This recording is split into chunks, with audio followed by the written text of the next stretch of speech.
Good morning, students. Our today's class 12th Commerce, subject Business Study, Chapter 2.1, Chapter name Management Principles, Nature and Significance. Management principles की nature और इसकी significance हम पढ़ चुके हैं। आज हम मैनेजमेंट्स के प्रिंसिपल्स के बारे में जानेंगे कि मैनेजमेंट के कितने प्रिंसिपल्स होते हैं और इनको किन के द्वारा दिया गया है।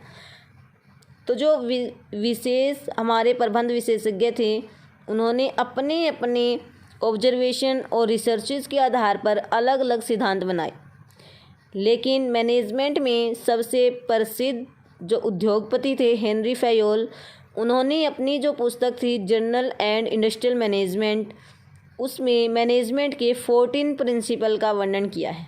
ठीक है, उन्होंने प्रबंध के सिद्धांतों और तत्वों में अंतर स्पष्ट करते हुए कहा कि प्रबंध के सिद्धांत क्या होते हैं, आधारभूत सत्य होते हैं और कारण और परिणाम में संबंध स्थापित करते हैं, जबकि जो प्रबंध के तत्व एलिमेंट होते हैं वो क्या करते हैं, इसके कार्यों की ओर संकेत करते हैं।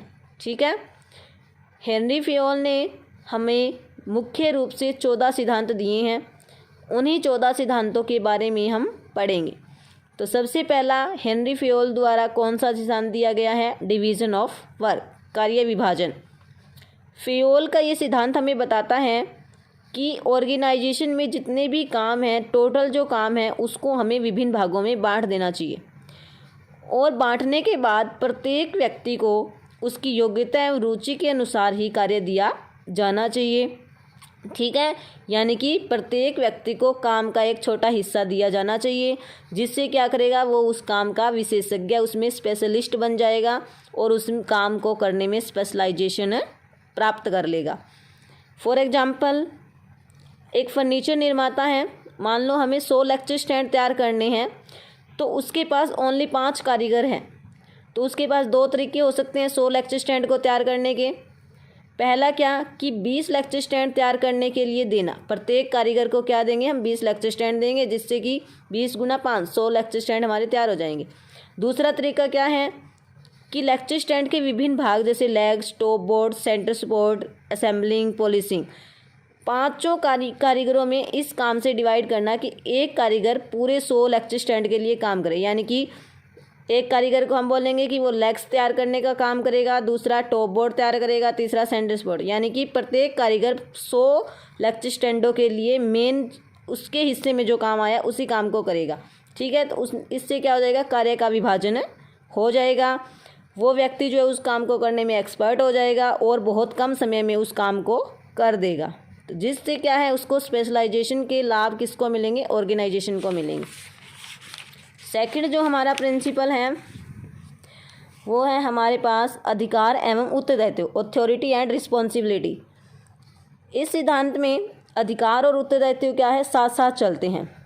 हेनरी फयोल कहते हैं कि अगर हम रिस्पॉन्सिबिलिटी अपने एम्प्लॉयज़ को देते हैं तो हमें उस काम को करने के लिए उन्हें अधिकार भी देने चाहिए। ठीक है, अगर हम उसे रिस्पॉन्सिबल ठहराना चाहते हैं तो उसको हमें सफिशिएंट राइट्स भी देने होंगे। ठीक है, थर्ड है हमारे पास डिसिप्लिन। डिसिप्लिन क्या होता है कि ओबीडियंस और अधिकारों के प्रति श्रद्धा, observance of the establish rules, जो भी नियम हमने स्थापित किए हैं उनको पालन करना, ये सभी क्या कहलाता है, डिसिप्लिन। डिसिप्लिन के अंतर्गत हमें क्या करना चाहिए, पूरी व्यवस्था तैयार करनी चाहिए, नियमों की स्पष्ट व्याख्या करनी चाहिए, पुरस्कार एवं दंड पद्धति को लागू करना चाहिए। तो हेनरी फयोल क्या कहते हैं कि हमारे ऑर्गेनाइजेशन में क्या होना चाहिए, डिसिप्लिन होना चाहिए। यदि कर्मचारी अपनी पूरी क्षमता से काम करने के वायदों को तोड़ते हैं तो हमें उन्हें क्या देना चाहिए, दंड देना चाहिए। अगर कर्मचारी अच्छे तरीके से अपना काम कर रहा है, डिसिप्लिन को फॉलो कर रहा है, तो हमें उसे रिवॉर्ड यानी कि पुरस्कार भी प्रदान करना चाहिए। Fourth principle, unity of command, आदेश की एकता। हेनरी फयोल का फोर्थ प्रिंसिपल है unity of command.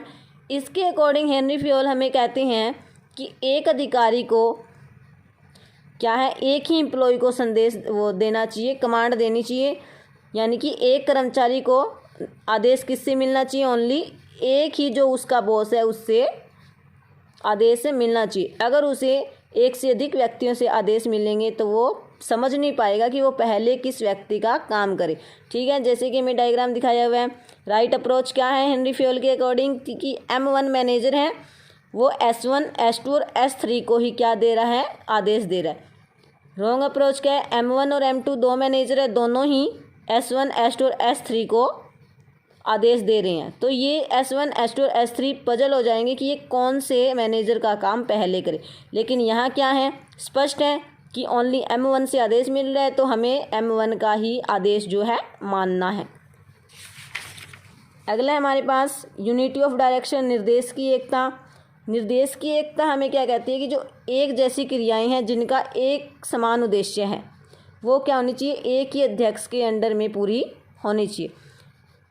For example, कोई ऑटोमोबाइल कंपनी है, वो स्कूटर और कार दो उत्पादों को बनाती है, दो प्रोडक्ट बना रही है, तो दो डिवीज़न बनेंगे, एक स्कूटर डिवीज़न और एक कार डिवीज़न। तो दोनों उत्पादों की जो बाज़ार समस्याएं हैं वो अपनी अपनी होगी, अपनी अपनी उन्हें क्रियाएं करनी होगी। तो दोनों विभागों की अपनी अपनी स्थितियों को ध्यान में रखते हुए हमें क्या करना है, लक्ष्य निर्धारित करने हैं। ऐसा करने से क्या होगा कि जो स्कूटर डिवीज़न का मैनेजर है वो स्कूटर डिवीज़न के प्रति अपनी जितनी भी जिम्मेदारियां उनको अच्छे से फॉलो कर पाएगा। इसी प्रकार से कार डिवीज़न का जो मैनेजर है वो कार डिवीज़न के प्रति उसकी जितने भी टारगेट हैं, जो भी उसकी जिम्मेदारियां उनको अच्छे से फॉलो कर पाएगा। निर्देश की एकता क्या कहती है कि एक जैसी क्रियाएं जिनका समान उद्देश्य है वो एक ही अध्यक्ष के अंडर में पूरी होनी चाहिए। ये हमें आदेश की एकता और निर्देश की एकता में डिफरेंस दिया हुआ है। आदेश की एकता में क्या कहती है कि एक समय पर एक ही अधिकारी से आदेश प्राप्त होने चाहिए, लेकिन निर्देश की एकता क्या कहती है कि एक जैसी क्रियाएं जिनका एक उद्देश्य है वो एक ही अध्यक्ष के अंडर में पूरी की जानी चाहिए। आदेश की एकता का उद्देश्य क्या होता है, ड्यूल सुबॉर्डिनेशन को रोकना, कि दोहरी अधीनस्था को रोकना। एक व्यक्ति जो है दो लोगों का अधीनस्थ नहीं होना चाहिए, एक का ही होना चाहिए। इसका उद्देश्य क्रियाओं को अनदेखा होने से रोकना है।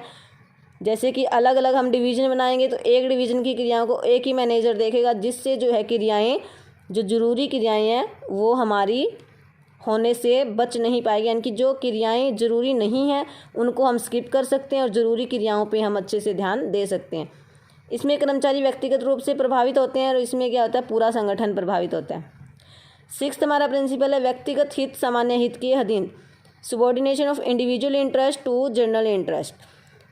हेनरी फ्योल के इस सिद्धांत के अकॉर्डिंग किस बात पर जोर दिया जाता है कि जो मैनेजर है उसको अपने व्यक्तिगत हित के स्थान पर संस्था के हित की को क्या देनी चाहिए, प्राथमिकता देनी चाहिए। फॉर एग्जांपल, अगर कोई प्रबंधक है वो कोई ऐसा निर्णय लेता है जिससे कि उसे व्यक्तिगत रूप से हानि होती है लेकिन संस्था को लाभ होता है, तो उसे प्राथमिकता किसे देनी चाहिए, संस्था की लिए जो निर्णय लेना है उसको प्राथमिकता देनी चाहिए। तो उसको संस्था के लिए जो निर्णय है उसको प्राथमिकता देनी चाहिए, न कि अपना व्यक्तिगत प्रॉफिट देखना चाहिए। ठीक है, थैंक्स।